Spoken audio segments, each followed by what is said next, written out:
So, nowadays, mass media plays an important role in globalization process, which is enhancing globalization and facilitating cultural exchange and multiple flows of information and image between countries through international news broadcasts, television, programming, new technologies, films, and music that are really considered to have a paramount influence on globalization.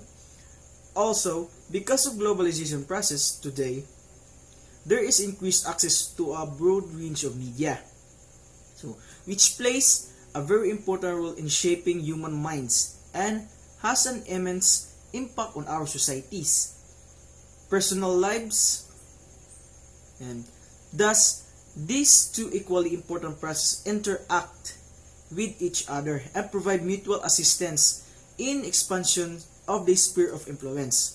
So, if before the 1990s mainstream media system in most countries of the world were relatively national in scope, since then, most communication media have become increasingly global, extending their reach beyond the nation state to conquer audience worldwide. So, the international flows of information have been largely assisted by the development of global capitalism. So, new technologies and the increasing commercialization of global television, which has occurred as a consequence of the deregulation policies and adopted by various countries in Europe and the US in order to permit the proliferation of cable and satellite channels. Globalization is increasing significant day by day and we cannot force it to stop, and also the world media. But some people wondering what is a major role of media globalization. First, how will you define media? So for me, media is the communication outlets or tools to use to store and deliver information or data. The term refers to components of the mass media communication industry, such as print media, publishing, news media, photography, cinema and broadcasting, radio and television, and advertising. Globalization traits have discussed how to the cultural dimension of globalization was exercised a profound impact on the whole globalization process. The rapid expansion of global communication in the 21st century can be traced back to the mechanical advancement of technologies during the course of the 18th and 19th centuries, which started mainly with the invention of the telegraph in 1837 and included the growth postal service, cross-border television, and radio communication of the creation of modern mass circulation press Europe. The pros and cons of media globalization. Let's talk first about globalization. Globalization, as we know today, is such a huge topic spoken about by many. It is a popular topic for discussion as it increases the level of connectedness between individuals, societies, and nation states at a global level. A main advantage of globalization, technology, and media is the reduction in the distance between individuals and societies in terms of both time and space, facilitated by technological developments such as the internet and other media. These are usually referred to as information communication technologies.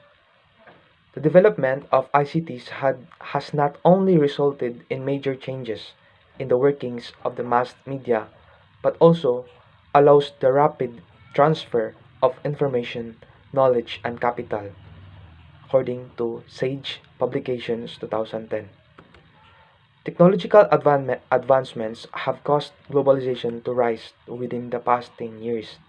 According to Verbolist and Torres 2011, in information and communication technology, innovations have become smaller in size, more efficient, and often more affordable.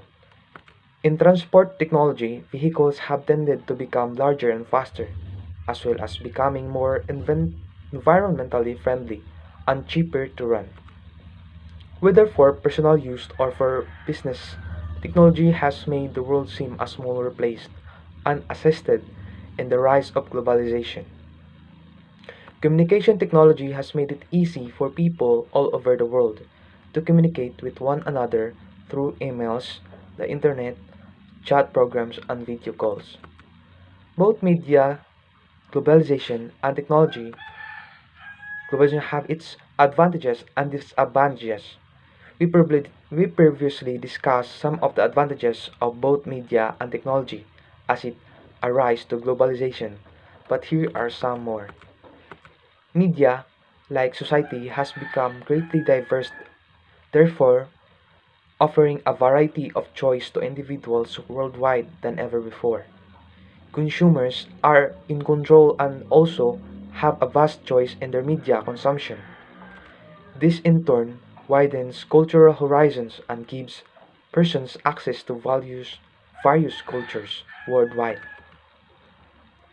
Next, according to McLuhan 1980, stated that the rise of communication technologies would culminate in the creation of a global village, one capable of enhancing initial understanding between people and forging new communications. According to Matos 2012, stated that new technologies have permitted a reduction in cost of communications. Computerized technology, the internet and satellite televisions have all contributed to the reductions and cost encouraging homemade productions. So the disadvantage for media according to Fento 1999. So these are the disadvantages. Fento 1999 argues that global culture has led to the westernization of other cultures. The mass media forces Western cultural values, especially American, on non-Western countries, therefore damaging other cultures and promoting cultural homogenization where everything is the same. Technology makes us vulnerable. We have become so independent on technology through online shopping, online banking, and data storage that we are more likely to have our information stolen that we are could be financially disseminated within a short period of time. Another disadvantages of both technology and media is a flow of inappropriate content to certain age groups with easy access to television and the internet. Young children and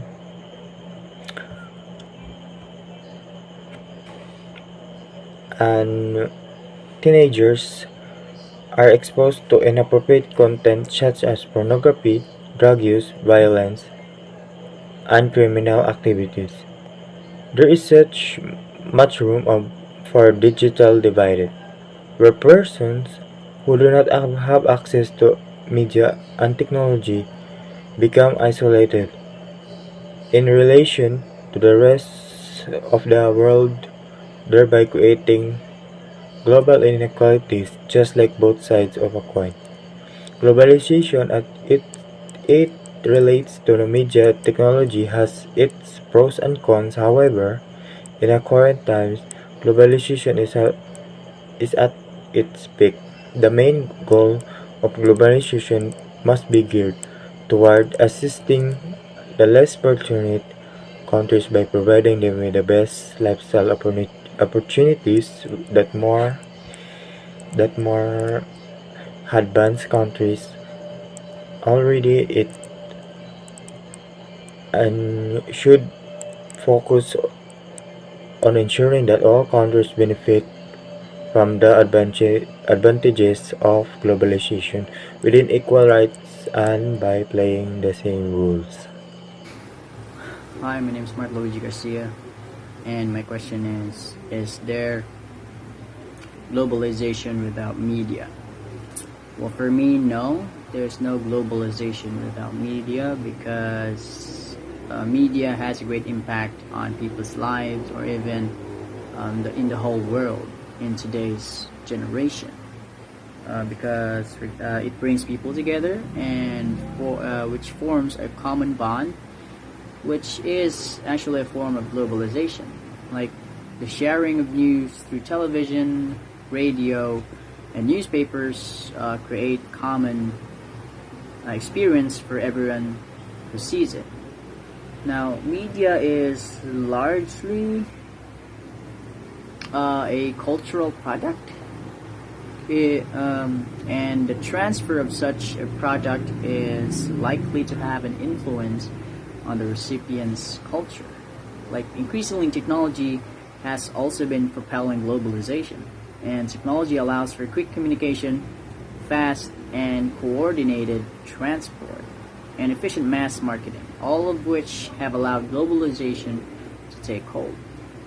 So yeah, there's actually no type of globalization without media, because again, media today has very great influence on people and like other countries. It's actually one of the main helpers to spreading globalization.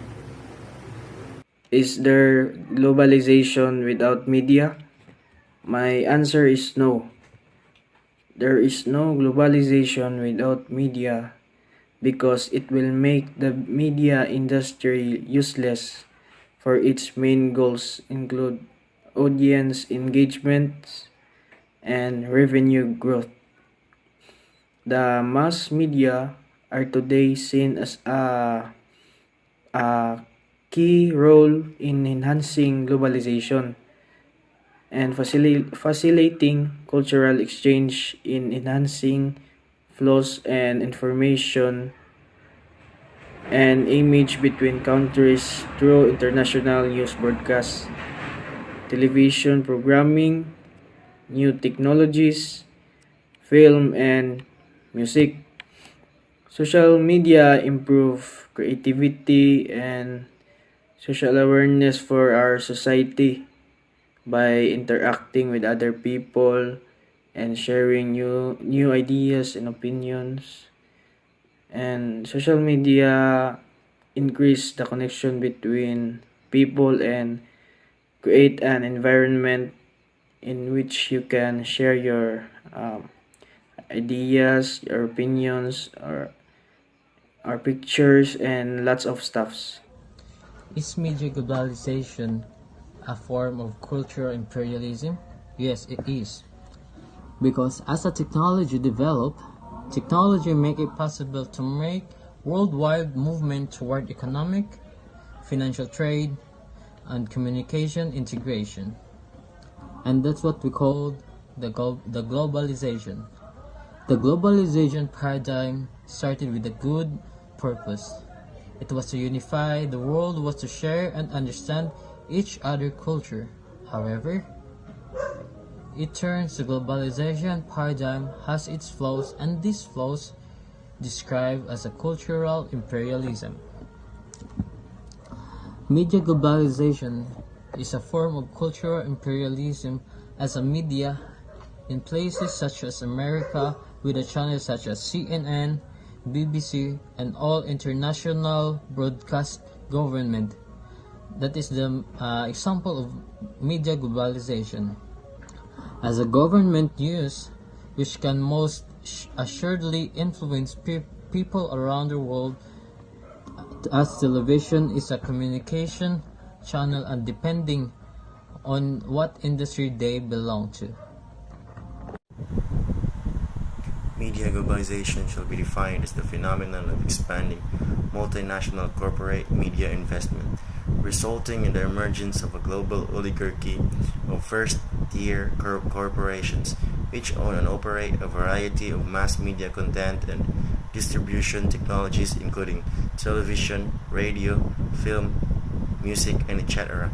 So, media globalization has something to do with entertainment, the news, media, and the fast growing social media, which includes the internet. So, it is basically a form of media imperialism, because a cultural imperialism, also called as cultural colonialism, comprises the cultural aspects of imperialism. So it refers to the creation and maintenance of unequal relationships between civilizations, favoring a more powerful civilization. Thus, the cultural imperialism is the practice of promoting and imposing a culture, usually a political powerful nation, over a less powerful society. So, global media globalization can be a form of cultural imperialism in a sense of it can be a platform to promote the culture of a nation, whether it is a powerful nation or not. So we can promote through social media, through the films, through music. We can promote something. We can promote our culture. We can promote our products by using ads. So yeah, that's basically the reason why the media globalization can be classified as a form of cultural imperialism, or also called as cultural colonialism. So that's it.